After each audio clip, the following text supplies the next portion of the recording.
वाग्यज्ञेन कल्पताम्।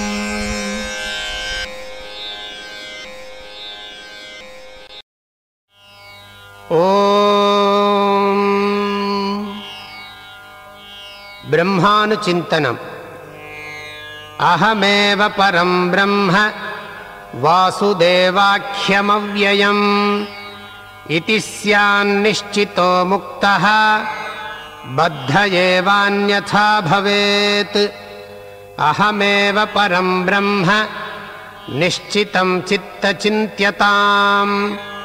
चिद्रूपत्वादसङ्गत्वात् अबाध्यत्वात् प्रयत्नतः। अहमेव परं ब्रह्म न चाहं ब्रह्मणः पृथक् इत्येवं समुपासीत ब्राह्मणो ब्रह्मणि स्थितः। सर्वोपाधिविनिर्मुक्तं चैतन्यं च निरन्तरम् तद्ब्रह्माहमिति ज्ञात्वा कथं वर्णाश्रमी भवेत्। अहं ब्रह्मास्मि यो वेद स सर्वं भवति त्विदम्। नाभूत्या ईशते देवाः तेषामात्मा भवेद्धि सः। अन्योसावहमन्योऽस्मीति उपास्ते योऽन्यदेवताम्। न स वेद नरो ब्रह्म स देवानां यथा पशुः।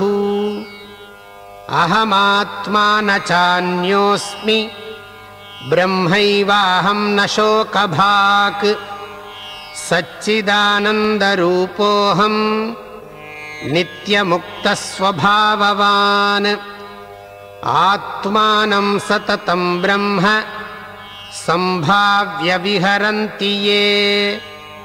न तेषां दुष्कृतं किञ्चित् दुष्कृतोत्थान चापदः।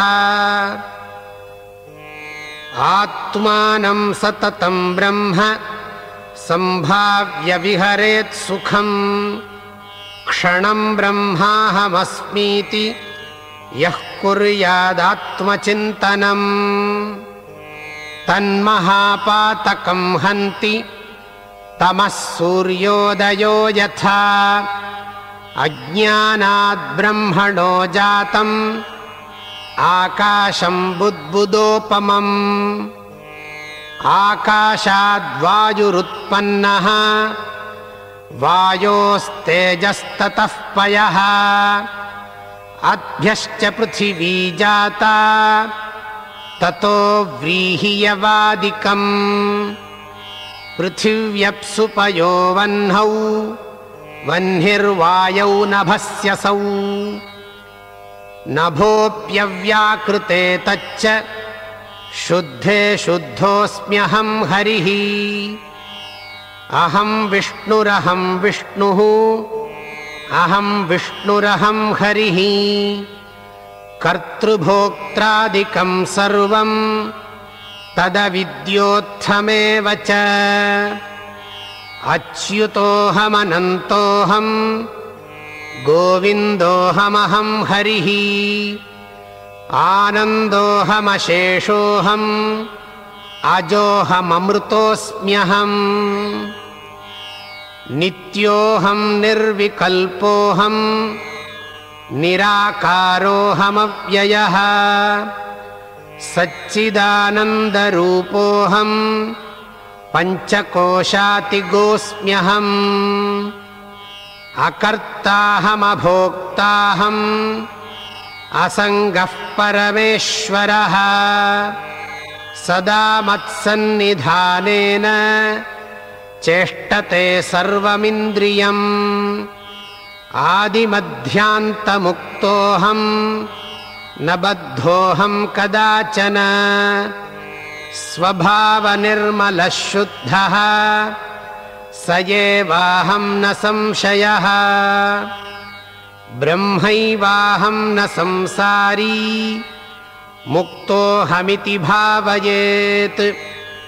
अशक्नुवन् भावयितुं वाक्यमेतत्सदाभ्यसेत् यदभ्यासेन तद्भावः भवेद्भ्रमरकीटवत् अत्रापहाय सन्देहम् अभ्यसेत् कृतनिश्चयः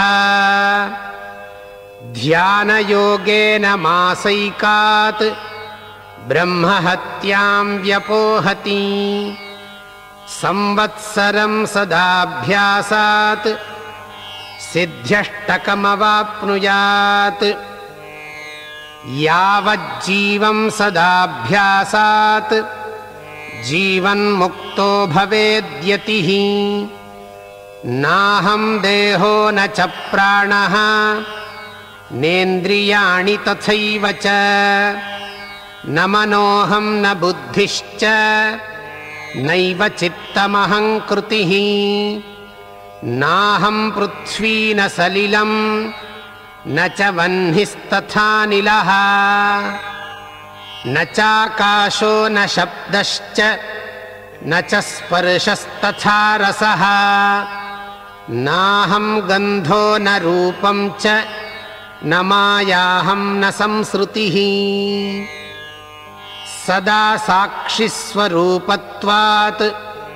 शिव एवास्मि केवलः मय्येव सकलं जातं मयि सर्वं प्रतिष्ठितं मयि सर्वं लयं याति तद्ब्रह्मास्म्यहमद्वयम् सर्वज्ञोऽहमनन्तोऽहं सर्वेशः सर्वशक्तिमान् आनन्दः सर्वबोधोऽहम् इति ब्रह्मानुचिन्तनम् अयं प्रपञ्चो मिथ्यैव सत्यं ब्रह्माहमव्ययम् अत्र प्रमाणं वेदान्ताः गुरवोऽनुभवस्तथा ब्रह्मैवाहं न संसारी न चाहं ब्रह्मणः पृथक् नाहं देहो न मे देहः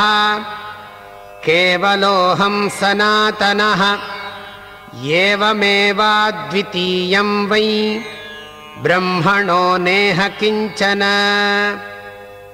हृदयकमलमध्ये दीपवद्वेदसारं प्रणवमयमतर्क्यं योगिभिर्ध्यानगम्यं हरिगुरुशिवयोगं सर्वभूतस्थमेकं सकृदपि मनसा वै चिन्तयेद्यः स मुक्तः।